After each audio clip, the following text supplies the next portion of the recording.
Hello and welcome to the Brittrack presents Watchers in the Fourth Dimension. I'm Anthony. I'm Don. I'm Julie. And I'm Riley. And this panel is Doctor Who: The Early Years, a beginner's guide to the first and second Doctor eras of Doctor Who. For those of you who don't know us, we are a Doctor Who podcast watching our way through the entire show and podcasting about it as we go. We recently reached the end of these two Doctors, so we are fully ramped up and ready to go with this podcast with these various episodes fresh in our minds. We'll be tackling this panel divided up into 6 episodes in the style of those early Doctor Who serials. So we're going to go ahead and jump straight in with episode 1, The Quest for Time. So everyone, if you are a new series fan of Doctor Who and you have some interest in tackling the classic series and maybe starting with the original 2 Doctors, how can you discover that and where can it be found? Let's start with Don. Obviously, you find a British friend who owns them all on DVD and can borrow them. If that doesn't work, there's always BritBox. Yep. And so there are a number of challenges that new viewers face, such as slower pacing, longer story arcs, and missing episodes. Let's talk about that. If you're used to the faster pace of the new series, how can you perhaps handle the slower pace? And Julie, I know that you hadn't seen any classic Doctor Who before we started, so I think maybe it makes sense to start with you on that. Yeah, so there's some good and bad with the slower pacing and the longer story arcs. Because if the writing is good, and that's the key there, having those longer serials are actually a really good thing because you actually get to know the characters, you see how they interact with each other, and usually some of the episodes focus on some of the different characters as opposed to just being, trying to cram everyone all into every episode. But if the writing is bad, it drags on and on and on. So that's really the key to it is that kind of thing. So that's kind of my view on that. When it comes to missing episodes, it kind of fits in the same way. If the writing is good, you can get through some of those missing episodes by, watching either reconstructions, animations, things of that nature. Some of them, just skip them. Skip the space pirates, skip the smugglers. I promise you don't need to watch those. The 2 episodes that have pirates are the worst, but some of them can be really good. Marco Polo, Underwater Menace, some of those, even though they're missing, are still really enjoyable. So that's kind of where I'm at. So to sum up, our advice is don't. All right, good channel, guys. Anthony, you brought up where you can find the original series. Well, if you really want to take a wild dive into it, for missing episodes, I suggest you go into YouTube. You can find a lot of good amateur animation that does these missing serials. And in all honesty, I'm joking, but I do respect the effort that people make into it, and it's really good. And actually, one of the things that makes it so nice about missing episodes is that it provides a opportunity for creativity from the fandom to create something, and that's really nice. But I do recommend just dipping your toe into that. And we did a whole panel on missing episodes for the Brittrack in 2020. So if you do want to find out more about those, you can go onto the Brittrack's YouTube channel and find that panel there, or it's available on our podcast as well. But we obviously mentioned there are a few ways of watching it. Riley, you talked about the fan efforts. I think we should probably also draw some attention to the remount of Mission to the Unknown that some fans did a couple of years ago. Oh, yeah. That's awesome. So good. Highly recommended. And I think I speak for all of us when I say our preferred way of watching those missing episodes is using the official animations. That seems to be the most accessible. But there are things like telesnap reconstructions that are out there if you know where to look on the internet. So I guess the other question before we move on to actually talking about the Doctors themselves is, what are those elements that you kind of see in the new series that link it back to the classic series? Things like, the obvious one would be the sonic screwdriver, but what else might look familiar to someone watching these early serials? I'll go. The Alias of John Smith. Yes. That's a good So one. that one's brought in. He uses it, I think, 1 or 2 times, and then the third Doctor has used it a few times. I think we're not quite going there, but yep. I was going to say right off the bat, Unearthly Child, Coal Hill School. Yeah. Clara Oswald teaches there. That does come back a Also, lot. not just that, but you have the Great Intelligence shows up in the 12th Doctor's run a couple times. And also, you can actually have callbacks to certain shots. One thing that we just covered the invasion a while back, and that shot of the Cybermen marching down the steps from St. Paul's Cathedral was used in Dark Water for the 12th Doctor. Yeah. You do see a lot of instances like that where the modern directors are cribbing elements from those older stories. But frankly, until they bring back the fault locator, I don't care. Let's bring back the astral map from Yes. the web planet. I mean, yeah, there are some slightly more obscure things. There's really nice little Easter eggs. Things like the hypercube, the Time Lord communication device that's originally from the War Games. You see it again in the Doctor's Wife, or the hostile action displacement system from the Second Doctor's era, which comes back in the 11th Doctor story, Cold War. So that there are lots of nice little things that tie it all together and make it quite enjoyable if you're a new series fan watching the classic, or if you're a diehard old classic series fan and watching the new series, you're like, oh yeah, that obscure thing. Okay, that takes us into our second part, episode 2, The Changing Face of blank. So if you were going to sum up the first and second Doctors for new viewers, how would you do that? Let's go with Riley on this one. I don't think I've directed something at you yet. No, I would say for the first Doctor, prone to crankiness, but can be filled with enthusiasm when he finds things of interest. He's reserved, but sometimes he shows a very playful trickster kind of side. And then with the second Doctor, he's a lot more open, a lot more warm than the first Doctor, and a lot more casual. That would be my take on it. It's the second Doctor is closer to New Who Doctors than the first Doctor is. So, Julie, do you have anything to add to that? I mean, I could sum it up a little bit more succinctly. The first Doctor is a crotchety old man, and the second Doctor is a manic madman. The original madman with a box. Yes. Don, how about you? I think I've summed this up before in the context of our podcast, but the first Doctor is kind of like your grandpa. He's kind of bitter and cranky, but he'll take care of you. The second Doctor is like your cool uncle that comes to visit and will let you do the stuff that you want, but you're probably going to get hurt and kind of regret it later. He's also just a lot more fun. Yeah. So I think with these two particular Doctors, they really become the archetypes that influence all Doctors beyond. How would you say that characterization has changed over time, particularly if you look at the crotchety old grandpa and on, for example, Peter Capaldi? Like, how different is that from Hartnell's portrayal? Or if you look at the kind of madman with a box, how's that different from Matt Smith's portrayal? They're clearly leveraging those archetypes, but how different are they when represented in the modern era? The new Doctor's monologue a lot more. Mm-hmm. The first Doctor has maybe 1 or 2 of those, and that's about it. But it's kind of a recurring staple of the modern series. Yeah, what I like with some of the early Doctor stuff is those little moments that he would have with the companion where it's just a one-on-one conversation.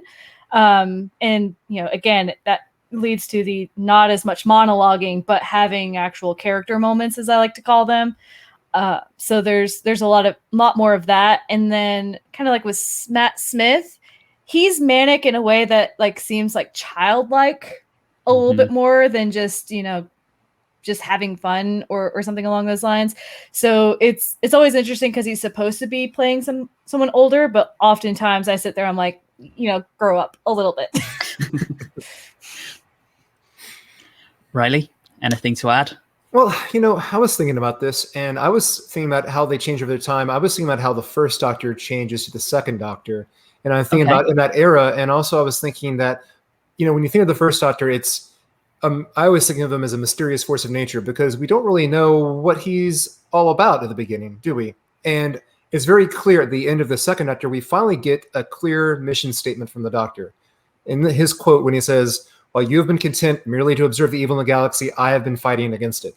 That is like the definitive mission statement for the Doctor going forward. It wasn't there before. It's like it cleared it all up. Mm-hmm. Yeah, that's definitely a Yep. huge change to the show that then takes it into the 70s and beyond. Yep. Highly influential. One of the interesting things too, and I think I mentioned it on one of our other episodes, but we look a lot of, Eccleston, Tennant, Smith, all of them in the more direct influences. But Whittaker is an interesting one because I think that she doesn't quite fit within that, that parallel. But it's not just because she's a woman, but it's just she doesn't really fit the crotchety old archetype, but she's not quite manic. So it's a very interesting where she doesn't seem to fall very easily on that plane. That's an interesting comment, Julie. Yeah, I think her Doctor in general is a lot more childlike than previous Doctors at times. There's an innocence there that you don't really see in other Doctors. And that's very, very interesting. There's you can see the Troughton in there, but then there's something else that's new. And it'll be interesting to see if that becomes something that comes back time and time again in future Doctors, or whether it's just a one-off for the 13th Doctor. Yep. All right, so let's do a kind of quick fire on each of the modern Doctors and which of the first two they are most like. So do you think Eccleston is closer to Hartnell, Tennant to Troughton? We'll do this quick fire. I'll say the Doctor, and then you can each kind of take a turn on which of the two you think it's most like. So let's start with Eccleston. Don. Hartnell. Riley. Mostly Hartnell, yes. And Julie. Hartnell. All right, I agree. Tennant. Riley, go. I'm going to cheat. 65-35 Troughton. Ooh. Julie. Troughton. And Don. Troughton. Okay. Matt Smith. Julie. Troughton. Riley. Absolutely Troughton. Don. Totally Troughton. 100% agreed. Totally Troughton. Now that's a good television show. Totally Troughton. Yeah. All right, Capaldi. Riley. Hartnell. Julie. Hartnell. Don. Hartnell. Yeah, no doubt about it. He's got that crotchety old man that no one else has. And then finally, Jodie, and this is cheating a little since we've already talked about it, but of the two, which would you say? Don, we'll start with you. Colin Baker. She certainly has his fashion sense. It's going to take another set of writers to really get a good grasp on her Doctor and personality. That's fair. Riley. That is my controversial opinion. I don't think it's that controversial. I think it's quite well held. Riley. Is Chibnall still running the show? He is. I'll get back to you on that then. And then finally, Julie. If you're making me choose, I will choose Troughton, but it's not as much as the others. Yeah, she's definitely not the kind of crotchety old space wizard that Hartnell is, but she's not quite the cosmic hobo either. She, as I said, she's something else. All right. We will now think about when the first Doctor came back. So the first Doctor came back in Twice Upon a Time, played by David Bradley. How accurate do you all think that portrayal was? And how does it differ from the original, you might say? I have two major opinions. From an attitude and acting perspective, I think David Bradley does a fantastic job. If you're going to have someone do it, he's the person that you're going to need to be playing him. However, the writing of the Doctor is what's poor. They make him seem really sexist and it's frankly off-putting. But that's not of the fault of David Bradley. That's on the fault of the writers. And I don't think the writers really, truly understood Hartnell. I think, and I agree with what you said completely, and I'm not going to reiterate it. I think it's because the story was more about how the 12th Doctor has progressed over time. So they're using what people think about the First Doctor rather than the actual First Doctor himself in that. And Mhm. yeah, it makes him come off as really a lot more sexist, almost a little bit racist at times. And it's not the First Doctor. No, I'm in complete agreement. I would also like to say that I think I know the First Doctor can be crabby, but I think they ramped that up a little too much as well. There are other sides to him other than so. Yeah, I think what Stephen Moffat did there was he really emphasized those slightly more negative qualities of the First Doctor that are there, but they're not the overriding part of his character. And he did that entirely for laughs.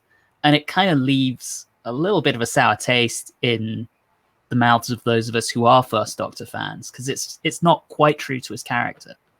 Mm-hmm. Now, there is one other Doctor from the 60s that I want to touch on here, and that is, of course, Peter Cushing in the two movies. And I realize this is a curveball for you all, because I don't think any of you were expecting this, but how would you describe his Doctor, particularly in contrast to the two TV Doctors? A little bit dottier. He didn't have a whole lot of character. Despite having two movies, they didn't spend a lot of time exploring really who this guy was. But at the same time, I think if given the right script, I think he could have been an amazing Doctor. Mm-hmm. Cushing I absolutely love him because I love Hammer Horror. I think he did a good job of what was provided him. Don's right. He does have this kind of absent-minded professor kind of quality, Mm-hmm. Slipping on a book or something or something like that. And I can't help but think of was he trying to play into some sort of concept of a clumsy professor character that he may have played before, I guess. But Don's right. He could have nailed it. Just needed an actual developed character, a fully developed character. It was very Jerry Lewis-esque, and that has its laughs. But from a Doctor perspective, yeah, you guys are absolutely right. But again, those were very much like an Ian story or whoever the companion was story. Those definitely, he was just there as this is the stepping stone into what this world is. But, he was just the person who got them there. He was not the main character of those stories. I mean, I think those movies were really designed to be about Daleks in color on the big screen more than anything, and capitalizing on Dalek mania. Oh. But, I think we see a Doctor in Peter Cushing's Doctor Who, as he's called on screen, that's a lot more grandfatherly, because he has a young grandchild in the movies, and it's a very different take. But I agree, it would be nice to see him do more with the role. Mm-hmm. All right, that takes us into episode 3, The Children of Time. So this is our section or segment about the companions. Obviously, over the course of the black and white era, we have a plethora of companions from different backgrounds. And we start off, of course, with Ian, Barbara, and the Doctor's own grandchild, Susan. What was the role of the companion in those very early episodes, and really in the first season? Let's start with, I think, Riley this time on this one. It's interesting because Susan really is the mystery that sets off the whole adventure, really, in the very first episode. So she's kind of not a companion until a little bit later. She's kind of more of the device that gets Barbara and Ian onto the TARDIS. And then Barbara and Ian are really, considering the time and the time and location where they're from, which is the same as the time and location which the episodes were aired, they are audience surrogates. And only until later on to the show do we get companions from much different times and different places that it expands on that. So I would say when the show first began, they are purely just audience surrogates. Do you think they're effective in that role? Absolutely, I think so. They're amazing.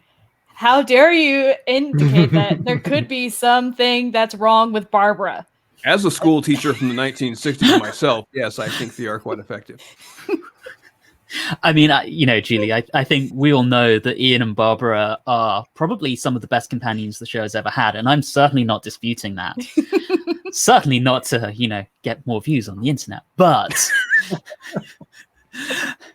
no, I agree. I think they're the window into the show, and they had to be perfect and effective. Otherwise, the show would have died at the very beginning. Mm-hmm.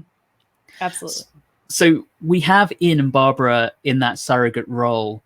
How does the role of the companion change over the course of the first 6 years? As Ian and Barbara Susan leaves, we get Vicky. Ian and Barbara leave, we get Stephen, and we have this churn of companions. Roughly 1 or 2 leave a season, and we always get a new one. How does the role change as we see the companions change? I think a lot of that depends on who's doing the writing. I mean, so many times you have a female companion role and a male companion role.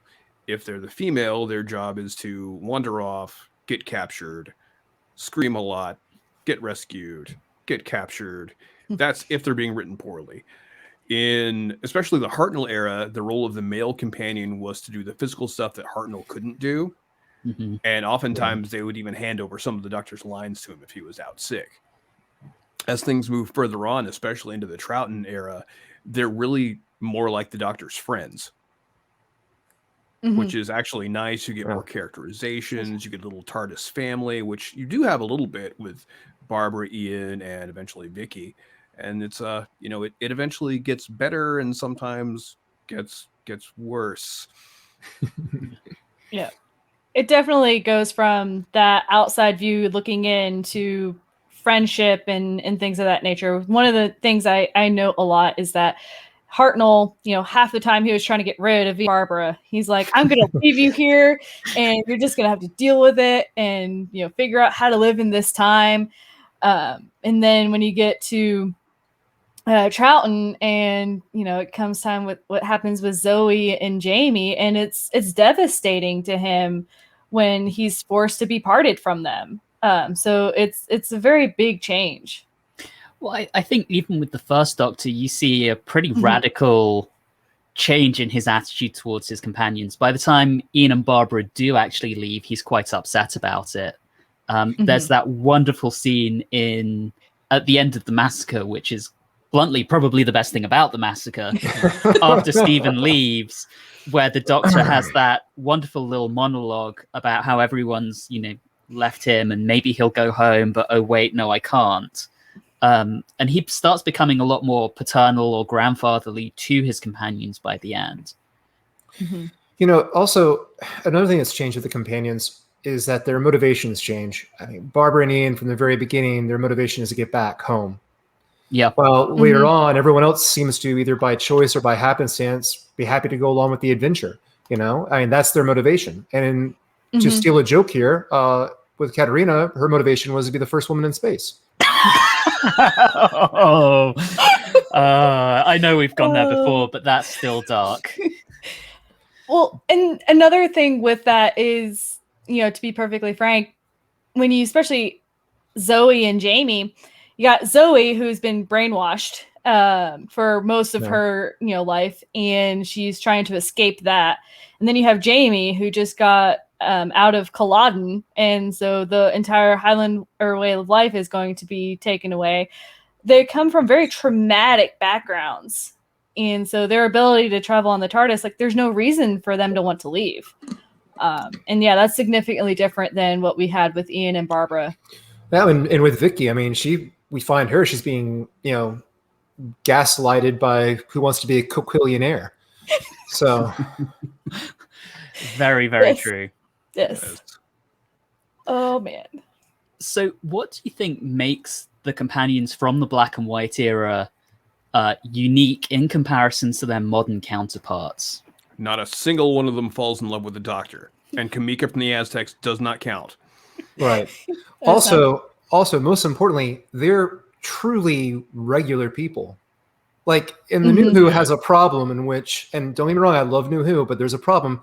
Every companion has some sort of amazing universe-bending thing about them, while Barbara and Ian, literally just school teachers. And that's nothing against school teachers, but they're just school teachers. They're not the key to some grand universal mystery. And another thing is that You know what? Never mind. Cut that. I had something in mind, and then Riley made me forget. Oh, So thank you, Riley. blame it on me. Blame it on me. Yeah. Good going, Oh, well. Riley. Mhm.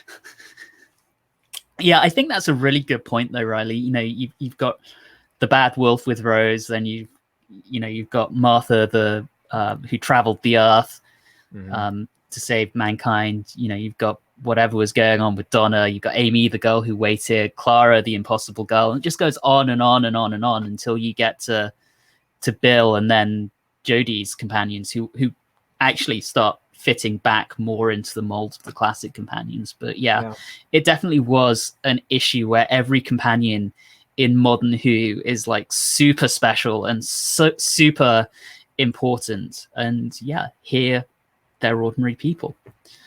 So with that, who do you think are the most important companions, or perhaps your personal favorite companions of the first two Doctors?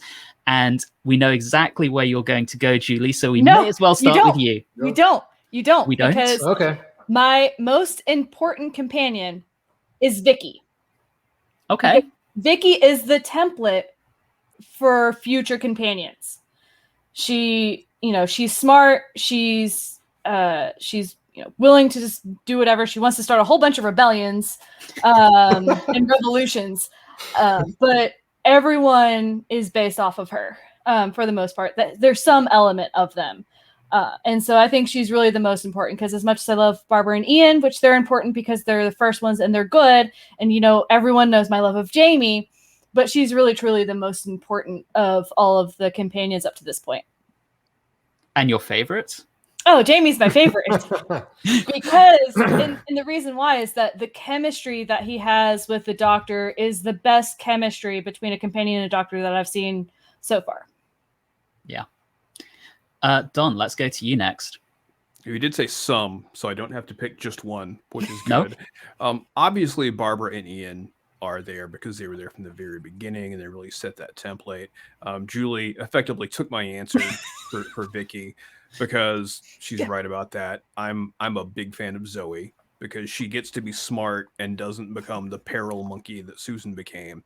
And wasn't there some guy in a skirt, Hamish or something? He set the standard of the Doctor having a friend, which I think came along later as to tie in with, say, Donna, Bill, the 12th later on, where they could be friends and they weren't just someone that had to rescue. So that's what I think about that. And then last but not least, Riley. Everyone's kind of stole my thunder there. Vicky is very, very important, and that's not just because of the template. She's the first changeover. That's important. And we, of course, Barbara and Ian, we give them all the credit they deserve. Also, personally, I just love Zoe. I said I love her. I realized it when we were doing our show, and I just kept bringing her up over and over again. She's just constantly just in my thoughts. I love Zoe. That's it. So what I'm gathering from everyone, and I'm in agreement with, season 6 had the best companions with Jamie and Zoe. Yes, hands down. I completely agree with Don. Ian and Barbara are so important, because if they'd got them wrong, the show would never have lasted beyond its original 13 episode order. Yep. And then Vicky, for the reasons mentioned, she's the first changeover, and then they use her as a template. So I think everyone is absolutely spot on here. All right, so next up, episode 4, The Evolution of the Daleks. Now, obviously, we know from Modern Who the Daleks are the Doctor's iconic villain, or the iconic enemy. They start a time war against the Doctor's own people that escalates pretty severely, but they have a very different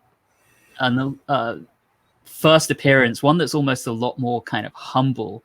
Let's discuss and describe the first outing on the show of the Daleks and how that differs from their new series portrayal. Riley, let's start with you this time. The first introduction of the Daleks is absolutely brilliant. It's done with suspense. It's brought up, and it has we give a great background story. And when you think about it, because the Daleks are, even if you don't follow the show, if you are a science fiction fan in general, if you don't really follow Doctor Who, you know who they are. They are in the collective consciousness. And that's good and bad. The bad side of that is that we have so much jokes and memes, and it's undercut the terrifying nature of the Daleks. And you have to, when you watch the very first serial with them, you need to put yourself in the perspective of the people that are watching at the time in 1963. Radiated mutants that are driving around and it looks like little Panzer tanks. So basically, they're hitting on all these World War II fears that are just underneath, just there amongst people. Yeah, exactly. But done. So if you put yourself in the perspective of what they were looking at then when they first saw it, it had to have been absolutely terrifying. And they are very terrifying if you look at it that way. But then as the show goes on, it changes. And we'll probably get to that a little bit later. But initially, perfect and really, really good. Yeah. Mm-hmm. So, Riley, you kind of hit on it, but what do you all think really made Dalek Mania catch on with the British public? I mean, after the first serial went out and for the next 3 years of the show, there was this huge love of the Daleks that resulted in them coming back, and it resulted in 2 spin-off spin-off films. What do you think really drove that? Honestly, is one of the things, and as ridiculous as they look, that iconic look helped. Like the whole, especially in that first or second episode, when you have that shot where you just see the plunger and you see it from that angle, it's so good. And it's a very basic design, but they are frightening. And it's, I think it's really the look of them really helped with that. I also think if you could provide an easy answer to that question, you would have given the BBC an idea of how to replicate it again, which they tried many, many times to have that same impact, and they just never did. Chumbley's quirks. Also, I would have to say the voice is very distinctive. Everyone loves to do the voice. Also, there's a strange cuteness in the design. I don't know what. There's something cute about it because they're kind of short and squat, I guess. I don't know. Yep. Do you think there's an element of, for a child, it's relatively easy to kind of mimic them because you can go to the restroom and grab the plunger, you can go to the kitchen and grab the egg whisk and walk around talking like this. I am a Dalek. Yeah. Absolutely. One thing that we didn't really touch on about the first outing, and because I am familiar with the Daleks from New Who, they were much more talkative than I expected. In New Who, they're very much exterminate, and that's about all they say half the time. Until they have their sass off with the Cybermen, but we won't go there. But they were much more talkative than I expected. And there were often times when I had to go look up what they were saying because I was just like, oh my gosh, they're speaking for about 5 minutes. I don't know what they said. So that was very unexpected for me. And just something that I found interesting, that over time they decided, you know what, they don't need to speak anymore. They're the Daleks. We're just going to have them do what they do. They were also so much less powerful during that initial serial because they're trapped in this city that they've made. They need static electricity to move around, and they're still in these little tank things. And they can't go upstairs. But they can't, and they can't go upstairs. And to me, that's part of the interesting thing because they're one of these 2 surviving tribes from this nuclear war. But they're not the super all-powerful Daleks. They're these messed up creatures in these little boxes just hanging on to survival. It's kind of frightening, really. And I think you kind of see that difference in that Susan just escapes from them by using mud from her shoe and putting it on their eye. It's they almost send that up in New Who in Journey's End, where Wilfred gets one with a paintball gun and it just evaporates the paint off of the lens, and it's like, you're not going to get them that way anymore. So I think, Julie, you kind of hit on it a little bit.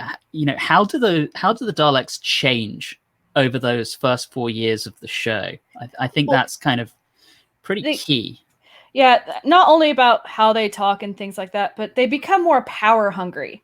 You got your first story where they're really just trying to survive on that planet. Maybe they're going to wipe out that other race because of the radiation. You know, it happens. But then they're trying to take over a galaxy or the universe. You know, so every single time they seem to be wanting to do more and more. So that's very interesting. And they get time travel too. Yeah. Mm-hmm.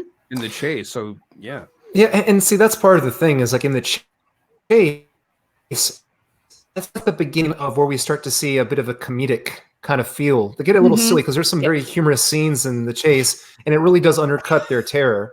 And like you said, they do follow that well-worn path of antagonists of what we're going to do today, try to take over the universe. So there's my favorite Dalek in the chase, and that's the stupid one when asked a question and he goes, 37. Yeah, I think I'm with you. Interestingly, it massively ramps up the stakes with the Daleks through Dalek's master plan. And then the next time we see them again in The Power of the Daleks, they're a lot lower key. They're not trying to take over the universe again. They're back to kind of a much smaller scale story. Do you think that works better than something like Dalek's master plan? Or do you prefer the grand scale kind of space opera?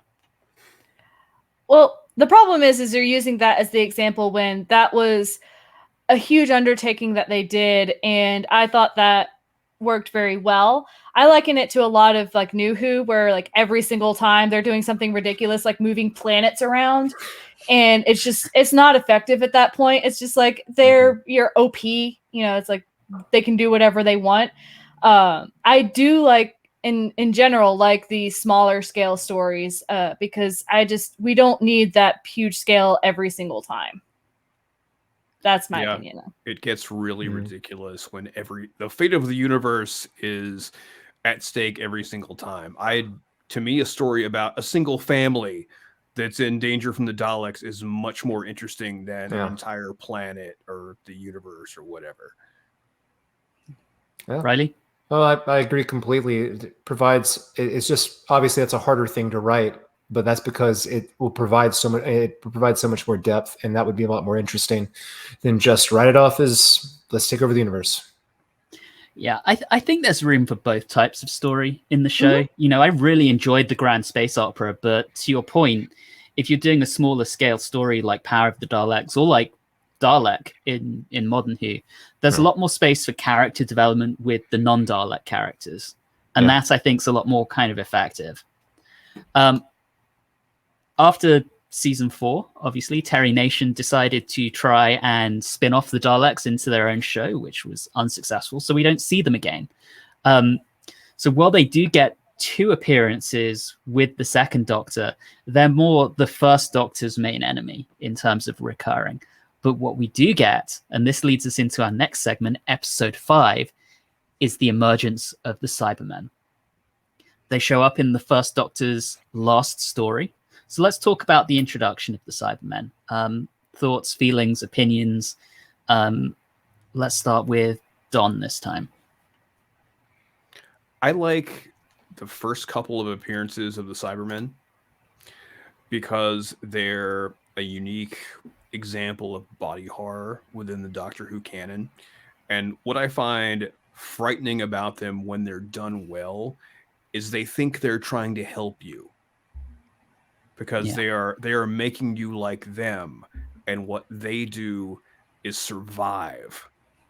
And to me, that's terrifying. They don't think they're the bad guys, which makes them much more interesting. I also like the really early designs where it's like hospital gauze and just bits of metal and what appear to be air conditioners sticking out of their chest. It's really unusual. And I think later on, a lot of that gets lost as they streamline it and they just kind of turn them into robots. I want to jump in on that. Don's absolutely right. It is a body horror element because with the body horror, they are the corruption of the human form, just like zombies, but instead of decay, it's technology. And what makes the earlier design work, being all clunky, is that you can read off and see like, no, this isn't a good use of technology. This is haphazard and it looks like a mess of cables and it's clunky. It's not like how the new Cybermen look like a brand new BMW. It's not as terrifying because it doesn't look just as grimy and medical procedurally. That's not a word, but let's use it. I think that's an interesting point, Riley, because if you look at what was going on at the time, you had a lot more transplants and so on happening. Yeah. You know, the first heart transplants happened in the 60s. And, you know, with that, there's this fear of, you know, replacing your own body parts and not really being you anymore. And rather than looking at, you know, a heart transplant, they're looking at technology here. And technology advancement was obviously starting to increase during the 60s. So I think you've hit on a great point there. Julie, anything you want to add for the introduction of the Cybermen? I mean, I don't think I was necessarily as keen on the Cybermen as all of you were. It took me a little while to warm up to them. I mean, one, I don't really care all that much about the models, so to speak, of the first couple ones. Not to say I disliked them or liked them. I just was like, okay, they're there. I wasn't impressed or not impressed. And really my first time really liking them was Tomb of the Cybermen, but I think that was just the strength of that story is really what helped there. And also that whole them breaking out of their like cocoon thing and coming out of their tomb was amazing. That was one of my favorite things of all time.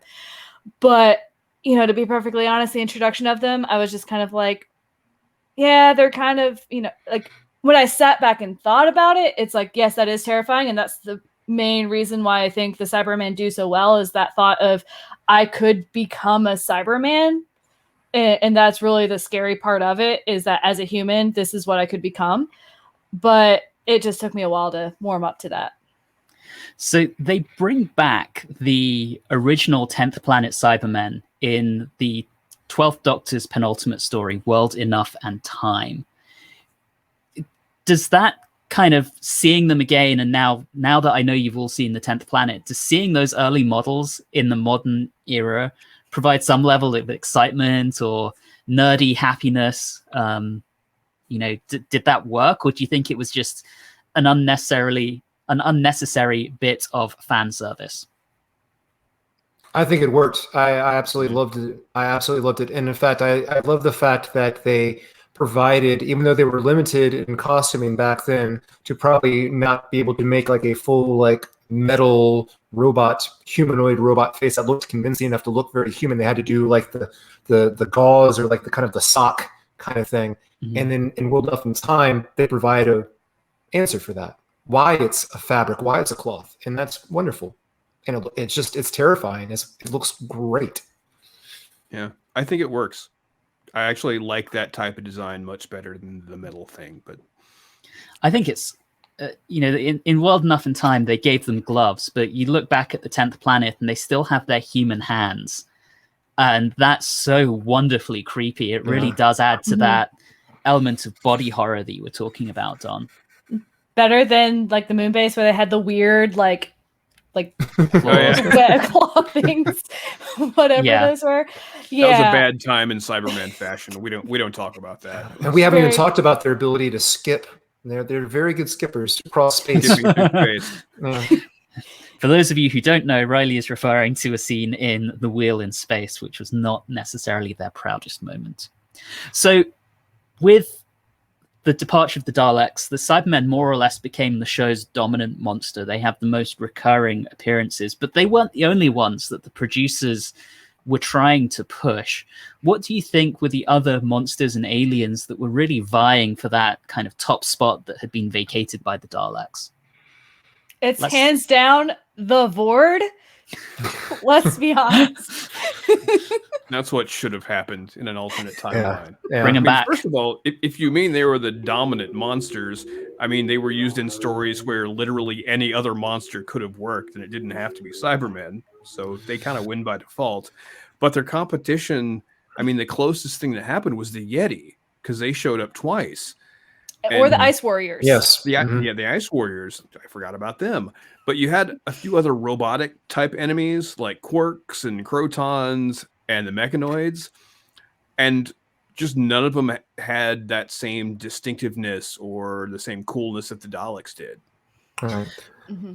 There's a lot to say about that, because you can see that I always felt that the show was trying to push the Ice Warriors into that part, but they just, I mean, no one can really vie for that top spot, you know? I don't think anyone else can really compete. Yeah. Well, you had those struggles with the Ice Warriors. They put themselves into a corner with how they have to survive.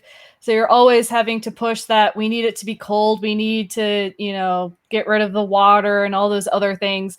So they back themselves up into a corner with them. And then obviously their first outing, not so great. Their second outing, much, much better, but still it's not where it needs to be. The Yeti, great idea. It comes across fairly well in the first one, but then by the second one, the problem is that since it's tied to the Great Intelligence and the Great Intelligence doesn't really have a great plan, it kind of struggles. Yeah, I don't want it to like take away though. There are some good villains and good monsters, I think, and like we said, we have to give a shout out to the Vord, especially in their stupid, sexy outfits. The Animus. Yeah, Animus. The Animus is extremely creepy. Also, let's not forget Mr. Oak and Mr. Quill from Fury from the Deep. They're excellent. Yeah. And also, the creepiest of all, Cyril from the Celestial Toymaker. Oh my goodness. I love. Mm-hmm. And then there's one that I can't quite remember. It's like sitting here in the back of my mind. I'm not entirely sure what it is. Oh yeah. I don't know. I don't think they exist or yeah. Well, so interestingly, all of those, not all of them, but some of the monsters and villains that you've referenced make returns in New Who. Those that do not exist, otherwise known as the Macro, return in Gridlock. The Great Intelligence gets a few outings with the 11th Doctor, and the Ice Warriors appear with the 11th and 12th Doctors. Do you think they are more effective in the modern show versus in the black and white era, or the other way around, or possibly neutral? It can be. A lot of it just depends on the budget that they have to realize the creatures and also the quality of the script. Yeah. I like seeing the old monsters return in new ways. Yeah, I think the introduction of the Macro was so random. I remember that coming on at the time and texting my friends and were like, the Macro? Really? This is a turn up for the books. Love the Macro. So we are running relatively short on time. So one very last section, and this is episode 6, the recommendations of Rassilon. And we want to talk about the standout stories of the black and white era. And I would suggest we give 2 stories from each Doctor each. So Riley gives a total of 4, Julie gives a total of 4, Don gives a total of 4. We will start with Riley and go around the group. All right. So Riley, first and second Doctors, standout stories. All right, here we go. I'm going to go ahead and cheat. I'm giving 5, not 4. Okay. Second of all, I wanted to encourage people, watch classic Doctor Who. You'll like it. Here are what I would say are my recommendations. I have my own personal favorites, but these are the ones that I think people, if they want to dip their toe in, this is what they should watch. And I picked the ones that all the episodes are complete, so you don't have to get into one that's missing anything. So let's go. Of course, obviously, the Daleks. Boom. 2, the Time Meddler. 3, Tomb of the Cybermen. 4, the Enemy of the World. 5, the Mind Robber. Go see those, enjoy them, and you'll probably want to watch the rest of classic Doctor Who in the black and white era. Do you want to give any context to any of those and why you pick them? Sure. Like I said, I wanted to pick ones that all the episodes were available so people wouldn't have to do with the difficulty, because that will turn some people off. But believe me, it's fine to watch ones that have missing episodes. It's good. Don't be scared. Secondly, I picked ones that were, I thought, just the highest quality that did not involve any major TARDIS crew change-ups. I wanted to be something that they could jump in, independent of anything else that's going on, and get, still be able to enjoy it without having to have any other background knowledge going into it. Okay. Yeah. Don, what do you choose? Well, once again, I reject your format of the question and substitute my own. I'm picking one story per season. All right. And I'll even throw in some why. For the first season, I would watch An Unearthly Child, just the first episode, skip the cavemen stuff, and then go and watch the Daleks. You get an introduction to your characters, you get the first appearance of the Daleks. It's a little slow, but it's really cool. Season 2, Riley, you're going to like this, The Web Planet. Oh, yes. One of the most things that you wouldn't really expect about old Doctor Who is they have no budget, they have a lot of imagination. They will attempt stuff that you really wouldn't see in the modern era. That's actually the same recommendation, same reasoning for my next recommendation, The Celestial Toy Maker. One episode, a little weird, you get Cyril, creepy character who doesn't even have any magic powers, pretty awesome. Next, it's a reconstruction, but it's well done. It's The Macra Terror. Yes. Yes. Good story. You get good stuff with the companions. You can listen to our episode. You get Julie singing a song. What more can you want? Cybermen is Tomb of the Cybermen, and it's awesome. It's a mummy movie with Cybermen. Wow. And my last recommendation is probably one of the weirdest episodes of Doctor Who, and they'll never do anything like it again, and that's The Mind Problem. Yeah. Love those choices, Don. All right, Julie, what do you have on this? Your recommendations. All right. This is going to be a little all over the place, and people are going to have to forgive me. For First Doctor, I still have this love of Marco Polo. I don't really know why, and it is a reconstruction, so sorry, everybody. But it's really well done. You get a lot of character moments. You get a sandstorm, which is a lot of fun. And Ping Cho telling this really cool story, which you don't get a lot in Doctor Who. So it's just an all around fun one to listen to watch, listen to, whatever have you. I'm gonna throw out Mission to the Unknown. Ooh, it is, especially the one done by that university, because it's so well done. It's a one episode. You don't even have to know who the Doctor is because the Doctor doesn't even show up in it. But it's a 1-part story that you actually, you can get a lot from it. And one more from the First Doctor, because I reject the 2 stories, is Edge of Destruction. Edge of Destruction is a lot of fun. Again, it's 2 episodes, so it's not very long, and it's all self-contained. It's only the Doctor and his companions, and it is, you don't know what's going on. It's a mystery, and trying to figure out what's going on is probably one of the most fun I've had in some of early Doctor Who. As for the second Doctor, Enemy of the World. To see Troughton act as basically 3 characters is so much fun. Seeing him be the Doctor, seeing him be the bad guy, just hands down, so much fun. Then I'm going to say the Macra Terror, as has been said before. I find it a lot of fun, and I'm going to throw out the War Games. War Games is a monumental undertaking that I don't think was really that stretched out. I think that they did a really good job of cycling through everything. And, we actually finally get some backstory, and we find out why the Time Lords are the worst. Yes. All right. So I'm going to throw my own recommendations in as well. And I'm taking the perspective of, if you are new to classic Doctor Who, and particularly the black and white era, these are the stories that show you what those original 2 Doctors are all about and get you a flavor of them. So for the First Doctor, my 2 stories are both from season 2. One of them is the Romans, so you get a flavor of the historical, as well as something that's very funny and very entertaining and well-paced. There are no monsters or aliens in it, but it's a really great story.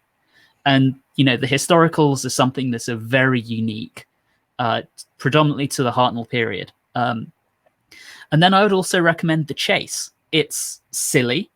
It's enjoyable. You get Daleks. You get Daleks traveling in time. And unsurprisingly, from the name, you get them chasing our heroes. But it's just such an enjoyable romp. Well worth a couple of hours of your time to sit through. Then for the second Doctor, It's not one of my absolute favorites, but it is one that I enjoy. But The Tomb of the Cybermen does a really, really good job at showing you what that Doctor is all about, to the point where Matt Smith, when preparing for the role of the 11th Doctor, watched it and drew a lot of influence from Patrick Troughton in that story. And then finally, I'm with Don, The Mind Robber. It is so weird. It's out there. It's the only story in the podcast that I've given 10 out of 10 to so far, that any of us have given 10 out of 10 to, for that matter. And it's great. It's bizarre. You get Jamie and Zoe, so the two companions that we already mentioned as being the best. Highly enjoyable, highly recommended. Go check that one out. So with that, we are very sadly at time. You've been watching Doctor Who The Early Years panel with us, the Watchers in the Fourth Dimension. If you've enjoyed the panel, you can find us at watchers4d.podbean.com or on your podcasting app of choice. You can find us on Facebook as Watchers in the Fourth Dimension and on Instagram and Twitter as @Watchers4D. We'd like to give a massive thank you to both DragonCon as well as the Brittrack, our very old friends, for having us back for a second year running on DragonCon Virtual. And to everyone else, thank you for tuning in and have a good one.